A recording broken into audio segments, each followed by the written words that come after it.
আসসালামু আলাইকুম। আশা করছি আপনারা সকলেই ভালো আছেন, সুস্থ আছেন।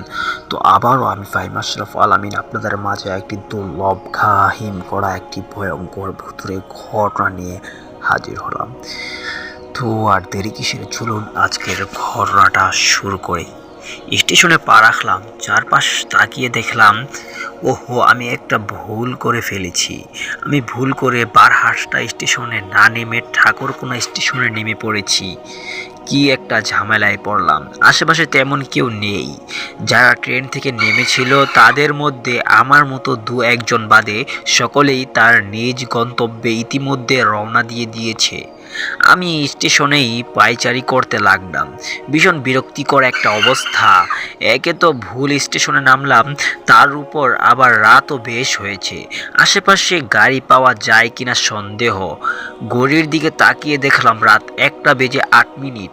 আশ্চর্য, কিছুক্ষণ আগেই না দেখলাম 11:15। এত তাড়াতাড়ি 1টা বেজে গেল কি করে? বেশ অবাকই হলাম বটে। তবে ব্যাপারটা নিয়ে আর মাথা না ঘামিয়ে সামনের দিকে হাঁটা শুরু করলাম। এত রাতে কে আমার জন্য গাড়ি নিয়ে দাঁড়িয়ে থাকবে, এই চিন্তা করতে করতে আস্তে আস্তে হেঁটে হেঁটে গাড়ি খোঁজার চেষ্টা করতে লাগলাম। ফোনটাও বন্ধ হয়েছে। বাড়িতে যে একটা ফোন করে দিব তারও কোনো চান্স নেই। হঠাৎ দূর কুয়াশার মধ্যে একটা রিক্সা দেখতে পেলাম। কিছু দূর এগিয়ে যেতেই দেখি একজন মধ্যবয়স্ক লোক গায়ে সাদা রঙের চাদর পরিহিত অবস্থায় রিক্সা নিয়ে দাঁড়িয়ে আছেন। কাছে গিয়ে জিজ্ঞেস করলাম, চাচা বারহাট্টা যাবেন? লোকটা কোনো কথা বলল না। ভারী অদ্ভুত লোক। তো জিজ্ঞেস করলাম যাবে কিনা, এখনও কোনোই কথা বলছে না। আবার বললাম, কি চাচা বারহাট্টা যাবেন? হ যামু, তাড়াতাড়ি গাড়িতে উঠেন। আজব, যাওয়ার কথা বললাম এখন তাড়াতাড়ি করার কথা বলছে। যা হোক, মাথা না ঘামিয়ে তাড়াতাড়ি রিক্সায় উঠে পড়লাম। রিক্সা তার আপন গতিতে চলছে। খেয়াল করলাম রিক্সা ওঠার পর থেকে লোকটার কোনো সাড়া শব্দ নেই। এমন এক মনে রিক্সা চালাচ্ছে। হঠাৎ রিক্সা দ্রুত গতিতে চালাতে শুরু করলো লোকটা। আমি বিরক্ত হয়ে বললাম, আরে আস্তে চালান চাচা, অ্যাক্সিডেন্ট কিন্তু এভাবেই হয়, এত তাড়াহুড়ো তো কিছু নেই। লোকটার কথার জবাব না দিয়ে আগের মতোই দ্রুত গতিতে রিক্সা চালাচ্ছে।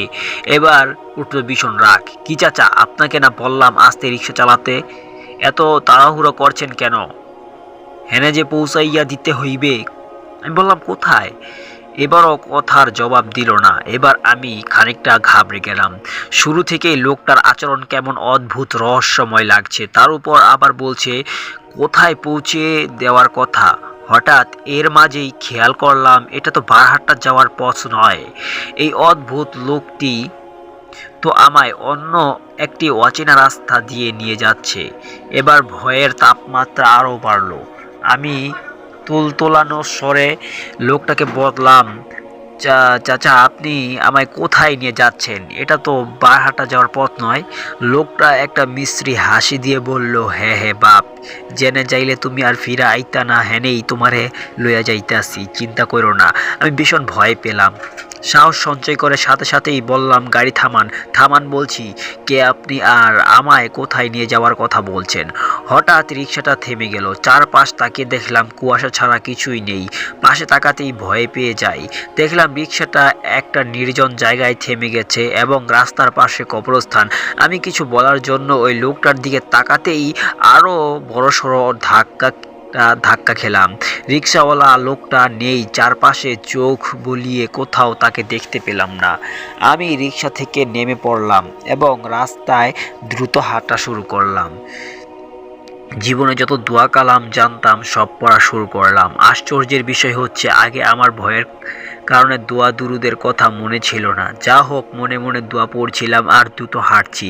হঠাৎ খেয়াল করলাম পিছনে থেকে 10-12 জন একসাথে কান্না করলে যেমন আওয়াজ ভেসে আসে ঠিক সেরকম আওয়াজ পেছন দিক থেকে আসছে। আমি পাত্তা না দিয়ে দোয়া কালাম পড়ছি আর দ্রুত হাঁটছি। কিছুক্ষণ পর কান্না আওয়াজ থেমে গেল। এখন পরিবেশ একদম শান্ত। পিছন থেকে কোনো সারা শব্দ আসছে না। আমি এরপরও দ্রুত হাঁটছি। কোথায় যাচ্ছি তা জানি না, কারণ এই রাস্তায় আমি এর আগে কখনোই আসিনি।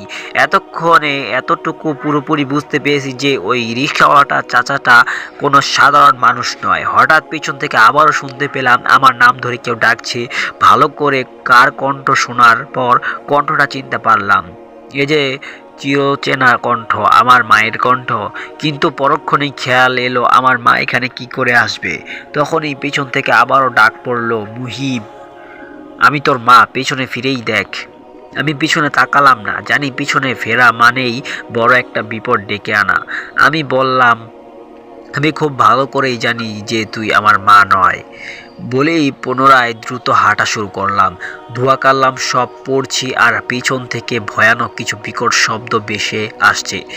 একবার মনে হচ্ছে গাছের ডাল ভেঙে রাস্তায় পড়ে আছে, আরেকবার মনে হচ্ছে কতজন একসাথে চিৎকার করছে। সবকিছুই অপেক্ষা করে এবার আমি একটা দৌড় দিলাম।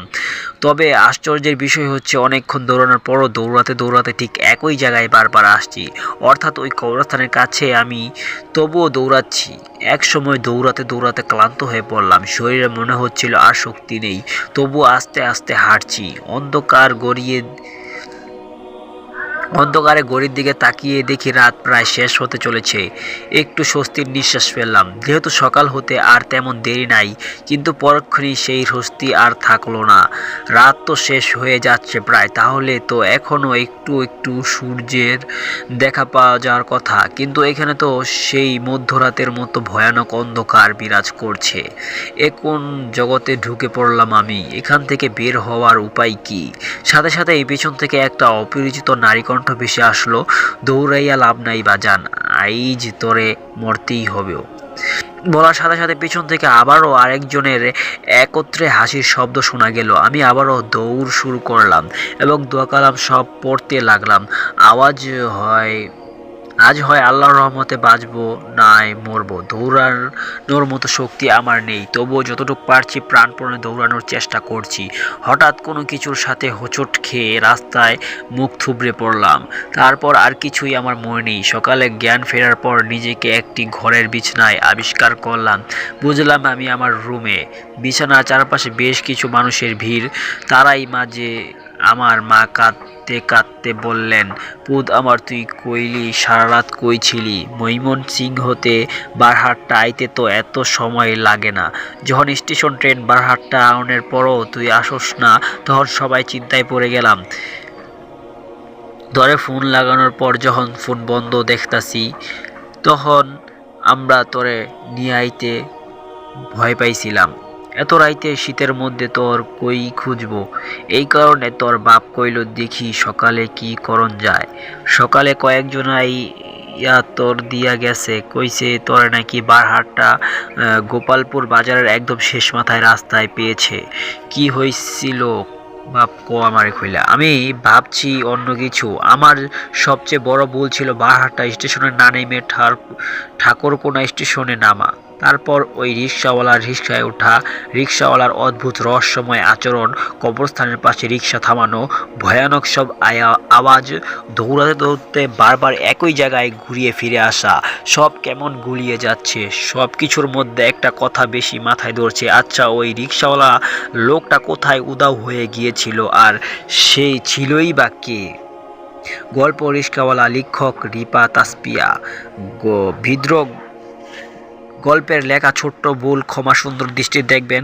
সম্ভব হলে কমেন্ট করে জানাবেন কেমন হয়েছে আজকের এই ঘটনাটি। তো অবশ্যই সকলেই ভালো থাকবেন, সুস্থ থাকবেন, নিজের খেয়াল রাখবেন।